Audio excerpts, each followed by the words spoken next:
el tema de los nuevos impuestos. Entonces vamos a entrar a ver de qué se trata. Y pues bueno, quisiera pedirles que con toda la confianza del mundo, cualquier tipo de comentario, aclaración, duda, pues lo podemos hacer en el momento que suceda, ¿no? Aunque aquí tenemos dentro de una hora, pero pues nos ajustamos. Si hay más dudas, pues lo dejamos hacer. ¿No hay? Ah, bueno, qué bueno.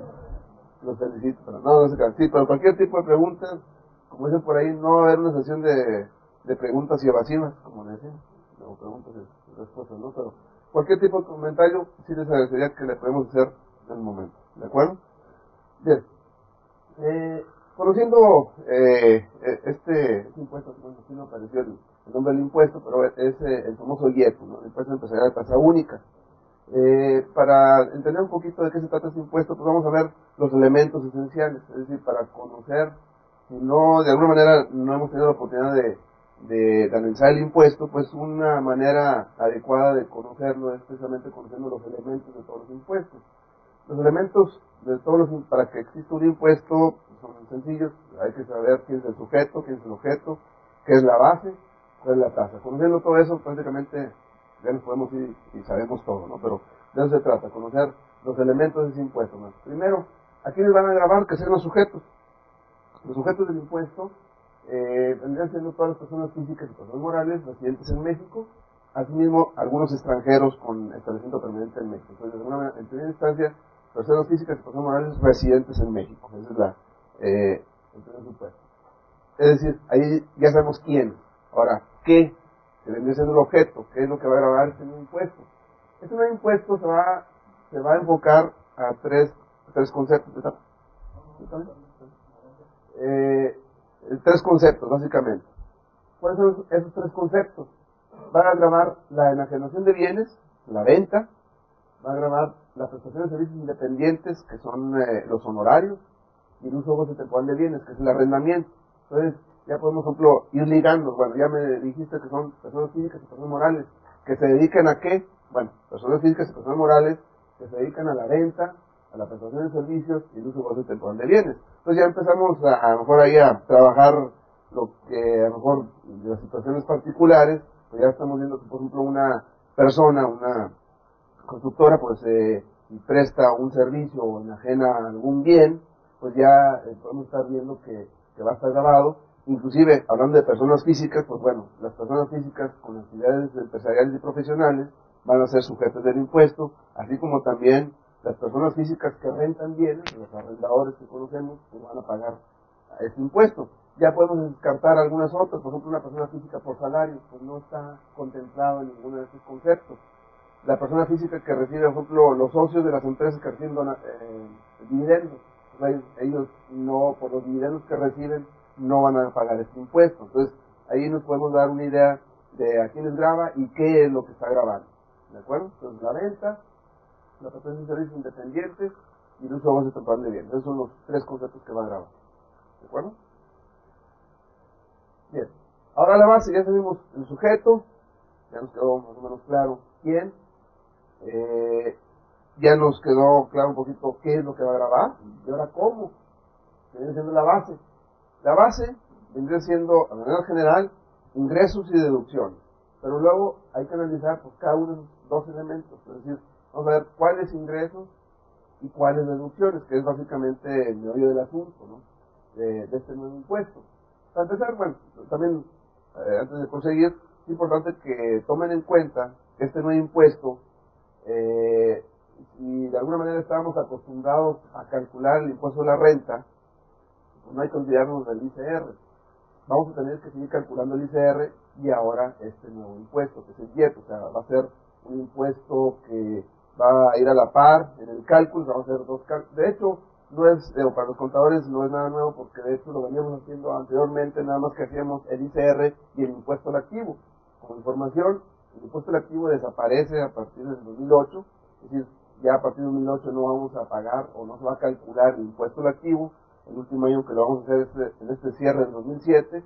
Entonces ahora lo que vamos a tener que estar calculando, inclusive hasta cada mes, es el impuesto a la renta y este nuevo impuesto que es el IEPU. Y al final de cuentas, ¿qué va a pasar? Que vamos a pagar el mayor, ¿sí? Entonces ahí es muy importante esa cuestión que por el lado administrativo pues es una carga adicional, vamos a tener que hacer cálculos adicionales. Ahorita vamos a entrar un poquito a detalle a los cálculos, pero sí, se quede claro que vamos a tener que calcular los dos impuestos, el ICR y este famoso IEP. Respecto a los ingresos, ¿qué podemos mencionar? Va a ser base de este impuesto el precio del bien en la contraprestación, o sea, el precio de nuestro servicio, el precio de nuestra renta, el valor de la renta o el valor de nuestros honorarios. Pero también los impuestos que se cargan, a excepción del IVA. El IVA, en teoría, no va a ser un ingreso. Obviamente, hablando de los conceptos grabados, ya seguramente, bueno, a la hora de estar hablando de cuestiones de IVA, hay que analizar si está exento, si está grabado. Por ahí en su momento vamos a ver en qué casos el servicio va a estar grabado, en qué casos va a estar exento. Entonces, en caso de que estuviera grabado, ejemplo, si yo, no sé, construyo y vendo una planta, una nave industrial, un local comercial, pues estaría grabado, ¿no? Pero si construyo casas, pues estaría exento. Entonces ahí, en ese caso, no aplicaría. Entonces aquí, en el caso que se carga en IVA en su facturación, no sería parte de la base. Pero también va a ser base los derechos, intereses, normales y moratorios.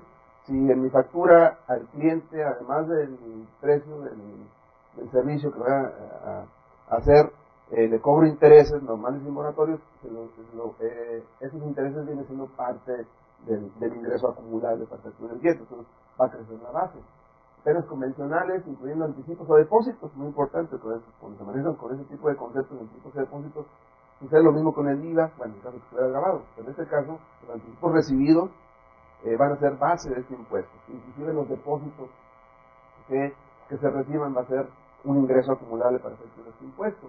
En aquellos casos que los depósitos se restituyan, cuando hayan sido deducibles, al contrario, cuando haya dado un anticipo y ese anticipo haya sido deducible y la operación se deshaga, es decir, no se lleva a cabo, pues se regresa el anticipo. En ese caso el regreso del anticipo es un ingreso acumulable que en su momento fue deducido.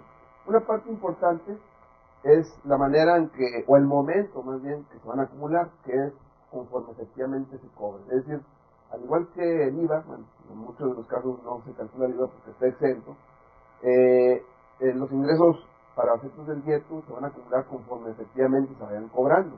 Es decir, no al momento de facturar la operación se va a hacer acumulable, sino al momento en que se cobre efectivamente la operación. Sin embargo, bueno, como es un nuevo impuesto, luego ya le están empezando a poner por ahí parches, ¿no? Como en todo, y pensaron que todavía va a haber más parches. Un primer parche salió hace algunos días, el 5 de noviembre, para ser más exactos, un decreto para dar beneficios para este nuevo impuesto fiscales. Nos habla de una opción que van a poder tomar las empresas. Esa opción consiste en que en lugar de que acumulen efectivamente cobrado, acumulen lo facturado o lo devengado, es decir, al igual que se hace para efectos del ICR en el caso de una persona moral. En el caso de una persona física, sabemos que para efectos del ICR se acumula lo cobrado.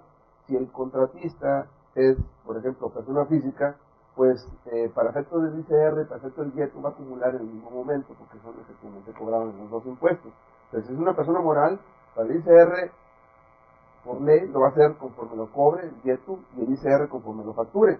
Sin embargo, voy a repetir, en el decreto que salió hace unos días, hay una opción de equipararlo, hacerlos iguales, que lo acumulen en el mismo momento, es decir, cuando efectivamente lo facturen. Obviamente que, bueno, a eso se asegura, en el momento en que se tome la opción, dice la regla por ahí, no se va a poder cambiar en toda la vida. Entonces sí hay que tomar nota de que, o evaluar más bien, si nos conviene tomar la opción para efectos de este impuesto o no tomarla, porque una vez que se tome esa opción ya no se va a poder cambiar nunca jamás.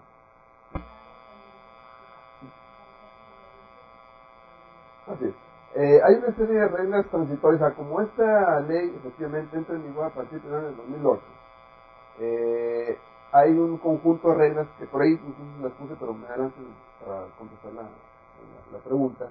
Hay una serie de reglas que le llamamos periodo de transición. ¿Por qué? Porque obviamente traemos